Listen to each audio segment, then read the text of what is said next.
Assalamualaikum warahmatullahi wabarakatuh.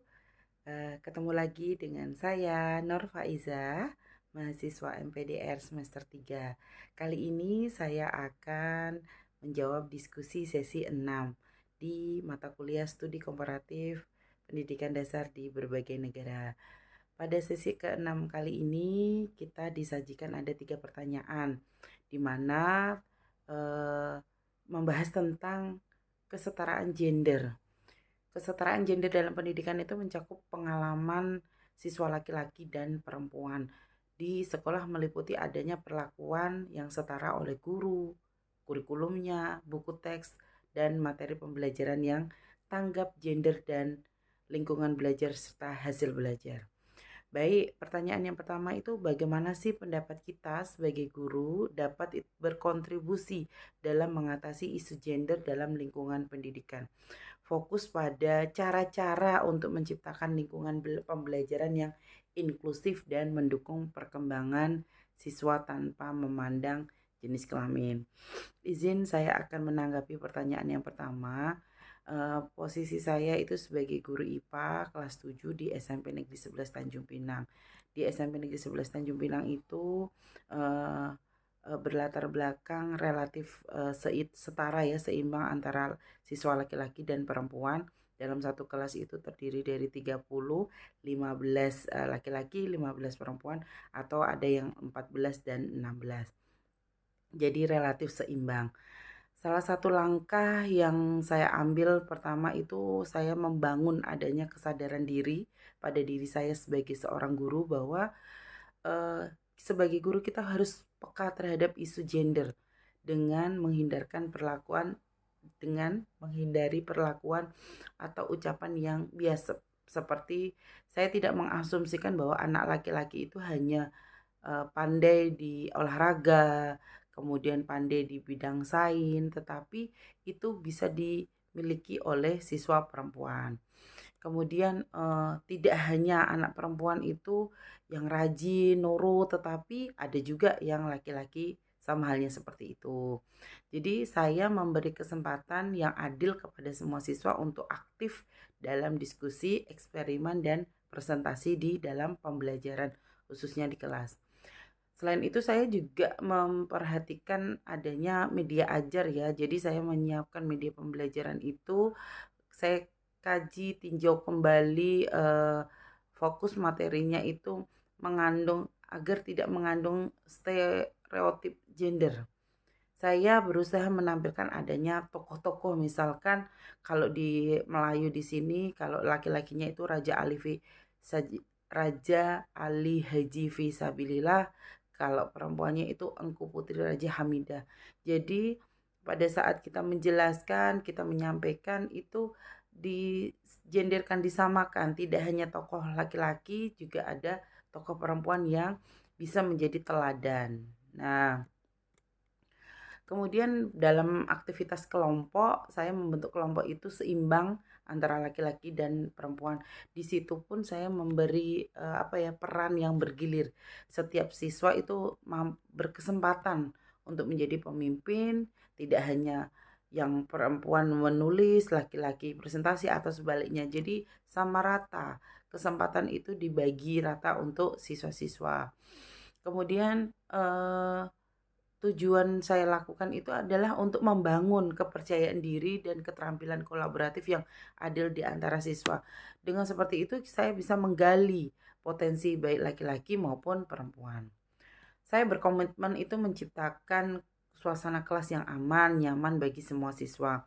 Menegakkan adanya peraturan kelas yang kali ini disebut dengan kesepakatan kelas, kemudian menolak dalam bentuk diskriminatif atau ejekan berbasis gender. Jadi itu dimasukkan dalam kesepakatan kelas yang kita buat secara bersama.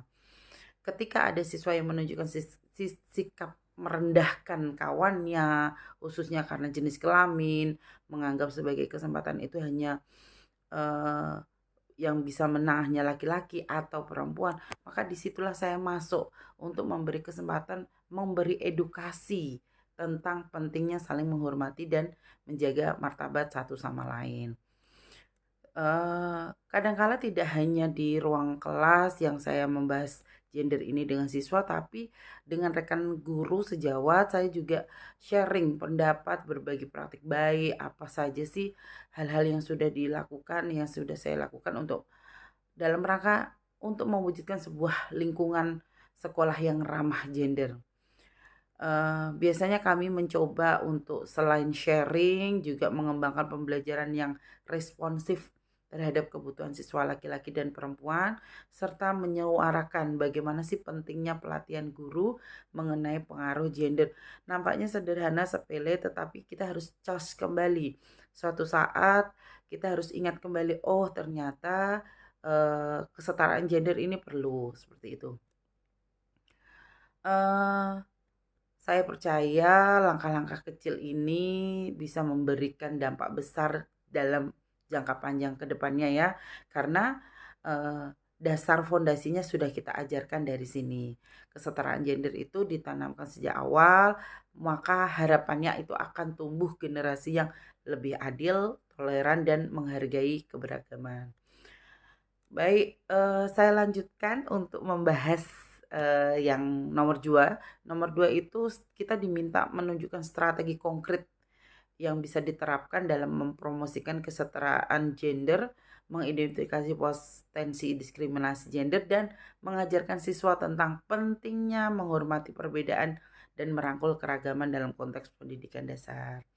Baik, saya itu menyadari loh bahwasanya dalam menyampaikan materi itu tidak hanya guru itu nyampein materi saja, tetapi di situ kita perlu adanya membentuk karakter agar tumbuh menjadi pribadi yang baik yang seperti tadi disebutkan di jawaban pertama.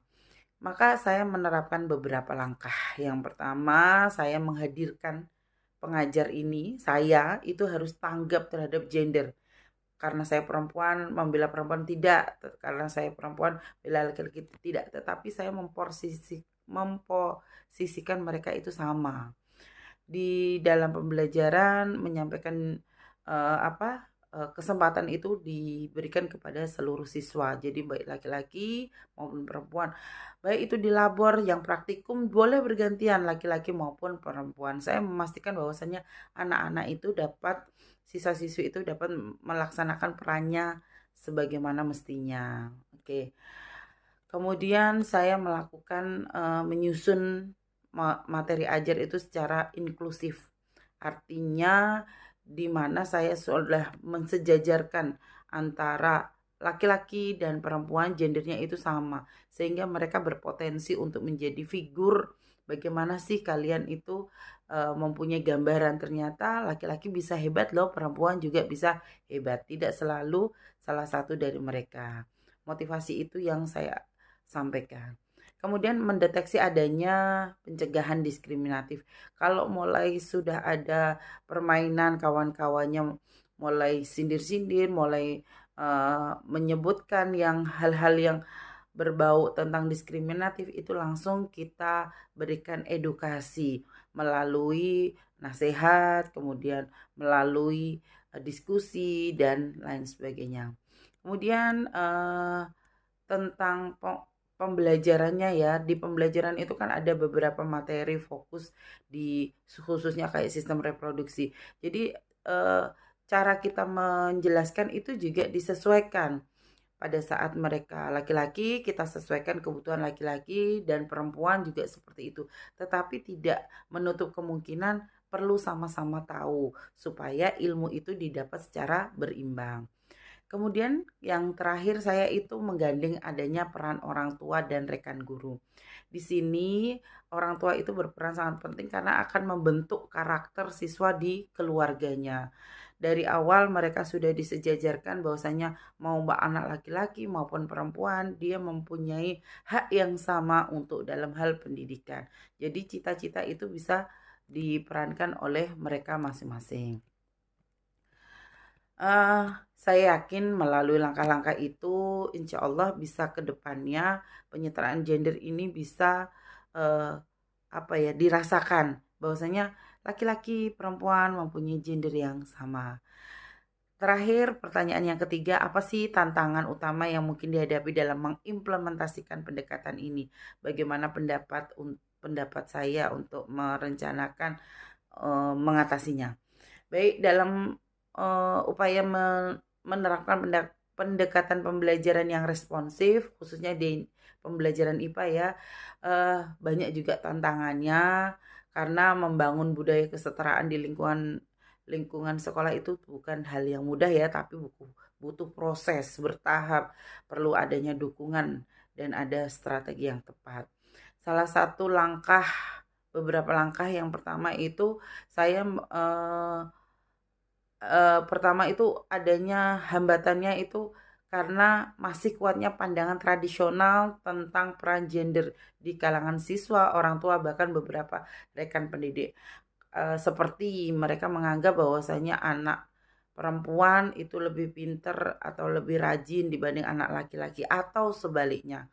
Maka yang saya lakukan pertama melakukan edukasi secara perlahan melalui diskusi, sharing seperti itu, kemudian melalui pengenalan tokoh-tokoh inspiratif sehingga itu menjadi motivasi bagi mereka untuk tidak, ayo jangan beda-bedakan. Kita semua mempunyai kesempatan yang sama. Kemudian keterlibatan keterbatasan materi pembelajaran biasanya itu karena kita kurangnya persiapan sehingga kita kurang menggali kemampuan kita dalam menyiapkan materi-materi yang sifatnya inklusif gender.